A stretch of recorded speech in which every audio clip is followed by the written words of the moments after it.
Kembali di Kompas Petang, Saudara. Sejumlah aktivis menyebut korban tewas akibat protes nasional Iran mencapai lebih dari 2.000 orang.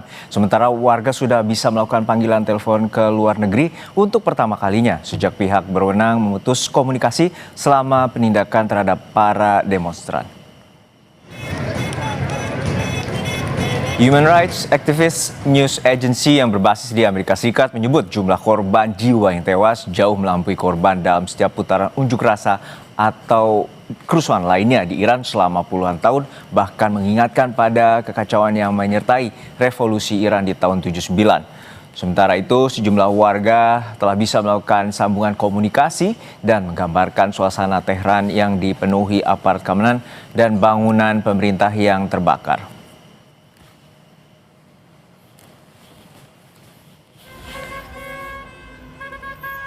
Presiden Amerika Serikat Donald Trump secara terbuka menyuruhkan warga Iran terus melakukan aksi protes di tengah tindakan keras aparat keamanan yang menewaskan ribuan orang. Dalam pernyataan terbarunya, Trump bahkan menjanjikan bahwa bantuan sedang dalam perjalanan bagi para pengunjuk rasa.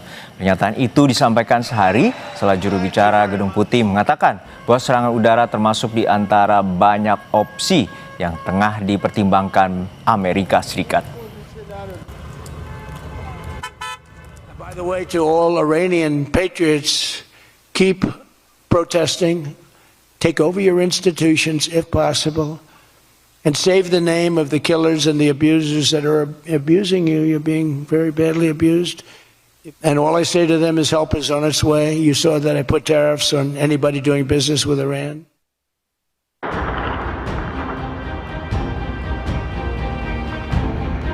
Gelombang demonstrasi yang melanda Iran memasuki fase paling mengkhawatirkan dalam beberapa dekade terakhir.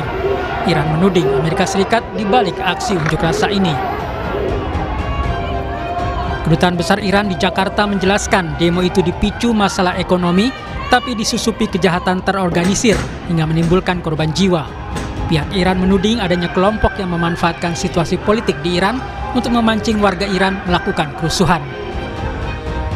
Dalam beberapa kasus, unjuk rasa damai telah disalahgunakan secara sengaja oleh sejumlah kecil elemen kekerasan yang berafiliasi terhadap gerakan yang disetir dari luar, sehingga menyebabkan perusakan properti publik, penyerangan terhadap lembaga penegak hukum, dan penggunaan alat pembakar dan bahkan senjata api.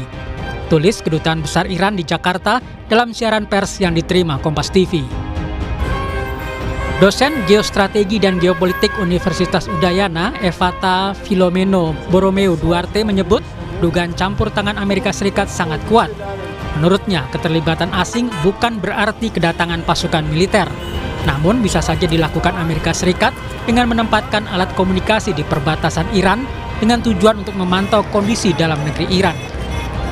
Fakta teknisnya kita bisa sama-sama lihat bahwa pertama, ketika rezim Teheran mengaktifkan National Information Network atau intranet lokal mereka dan memastikan akses global demonstran itu terputus sementara, nah respon Amerika Serikat ini sangat teknis dan juga masif ya. Jadi saturasi satelit mereka akhirnya kita lihat bahwa masyarakat itu berharap agar ada aktivasi terminal-terminal Starlink ya di perbatasan barat Kurdistan, terus juga dan di Tenggara Sistan, Balukistan ya. Nah, meskipun Garda IRGC ini memiliki teknologi electronic jammers buatan Rusia yang efektif memblokir kurang lebih 30-50% sinyal, tetapi ternyata banyak yang lolos juga. Kemerosotan ekonomi menjadi inti tuntutan pengunjuk rasa terhadap penguasa. Unjuk rasa dimulai sejak 28 Desember lalu. Aparat semakin keras bertindak terhadap pengunjuk rasa setelah pemimpin tertinggi Iran Ayatollah Ali Khamenei menuding asing memanfaatkan unjuk rasa untuk mengacau Iran. Tim Liputan Kompas TV.